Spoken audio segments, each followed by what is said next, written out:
Let's be real, I don't even have to do an intro here. You know what Mega Man is, you know what Mighty Number 9 is, what would be the point? Crowdfunding brought us Shovel Knight, Hollow Knight, Super Hot, 3 Bloodstained games, Frog Gun, and yet this one colossal blunder has turned loads of people off of the concept entirely. It's arguably one of the biggest video game f***ups of the entire 21st century. Even people who don't care about Mega Man hate this game, whether that be for the game itself or that god-awful trailer. Who could have possibly guessed that insulting your primary demographic wasn't a great idea? You could probably text your grandma about Mighty Number 9 and she'd just reply, G.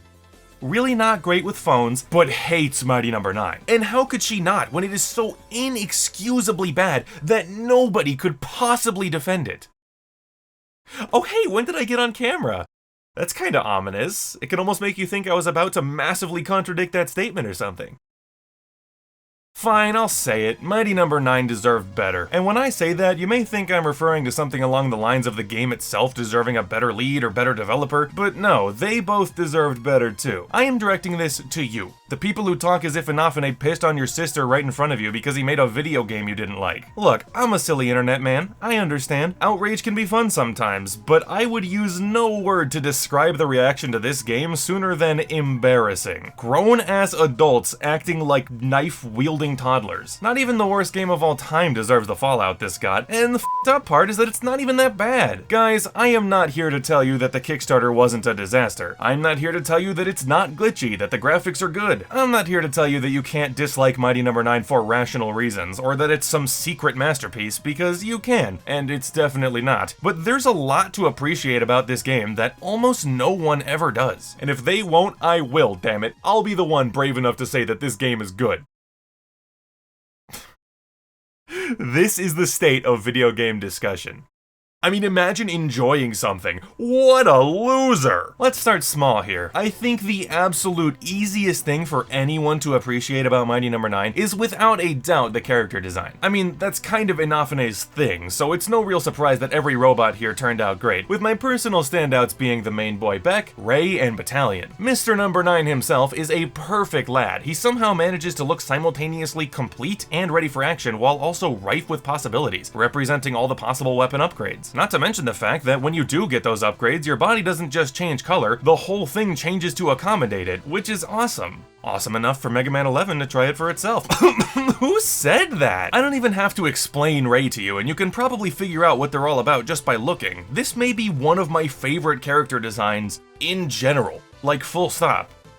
Also, Bat's entire body is a gun, and yet he still has a discernible face. How can you not love that? One aspect that was a bit more controversial was definitely the level design, and in some cases, yeah, it really blows. But I don't know, man, I really felt like dumb shit was the exception, not the rule, and in general I find all the levels to some extent fun to play, a lot of that fun coming down to the dash. Now this was a divisive mechanic. Dashing is nothing new for these kinds of games, but I showed this one to Mega Man X and it just got up and left. When Beck dashes, he enters a state capable of assimilating robots he moves through, and that's how you defeat pretty much every enemy in the entire game. Shoot them until they're glowing, and then assimilate them. An average Saturday night. I get that some people found this mechanic annoying, and hey, if it's not your thing, then it's not your thing. But I, for one, love this shit. There is nothing more satisfying in 2D platformers than going chimp mode and flying through all its obstacles at full speed, and that's kinda how I already play Mega Man games, so to give me a similar game that's designed around that, I was always gonna love this thing. And Ray takes it to the next level, straight up requiring you to move like your life depends on it at all times, because it literally does. If you took assimilation out of the game and made every enemy go down like they do in Mega Man, the game would be straight up 10 times worse, I fully believe that. And even though this video is primarily about putting negativity aside and praising the things that this game does do well, there are some complaints that I just love too much to ignore. The complaints that make me say, what? Have you ever played one of these games before? I really don't like the mentality of Mega Man did this poorly too, so stop complaining. Because at the end of the day, bad is still bad, but who other than Mega Man fans was even excited for this game in the first place?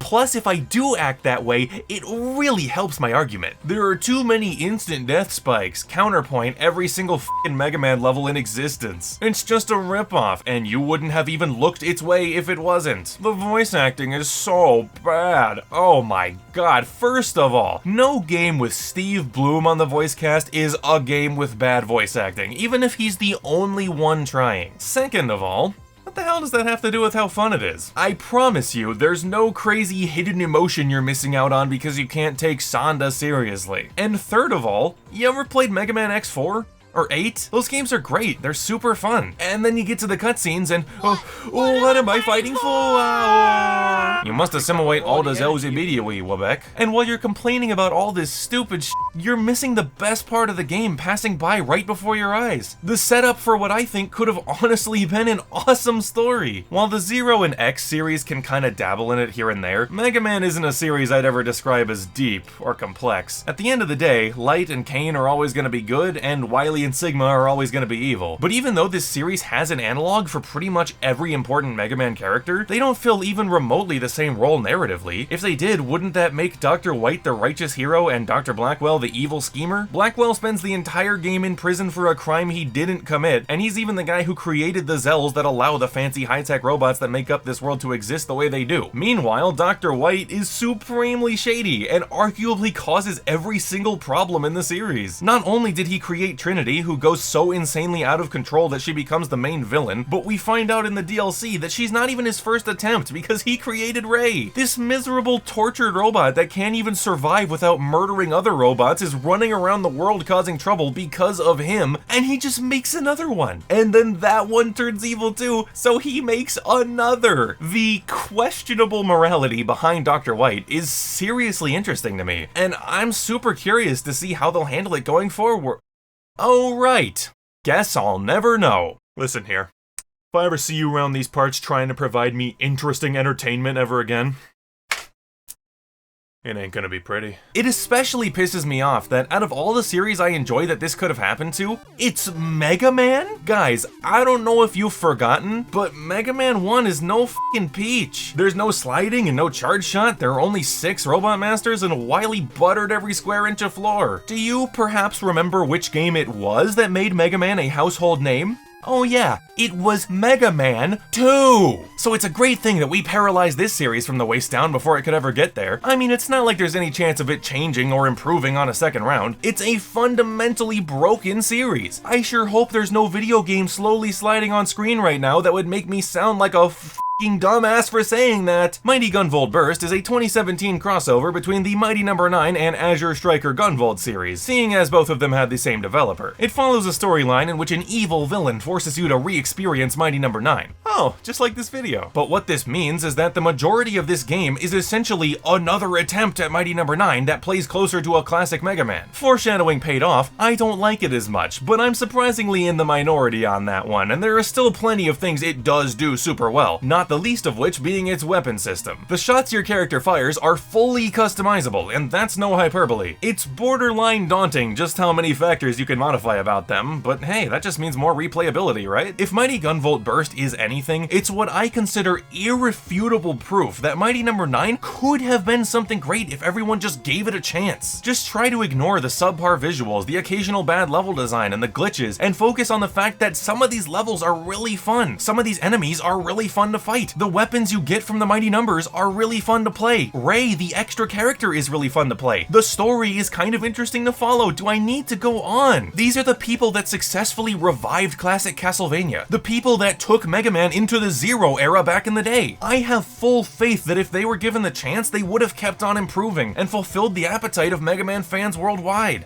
Or at least mine. But no, they dared to make a video game you didn't like. Bring out the firing squad. What a hero you are. So there you have it, my big ol' rant on why one of the most hated video games of all time actually kinda rocks.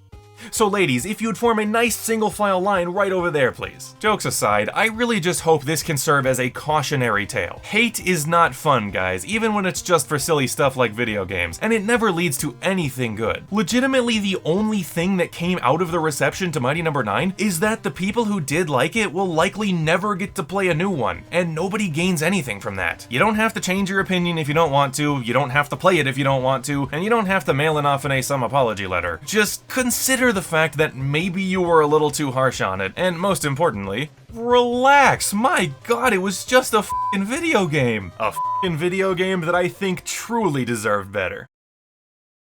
Wonder if I've ever played any other games that fit that bill.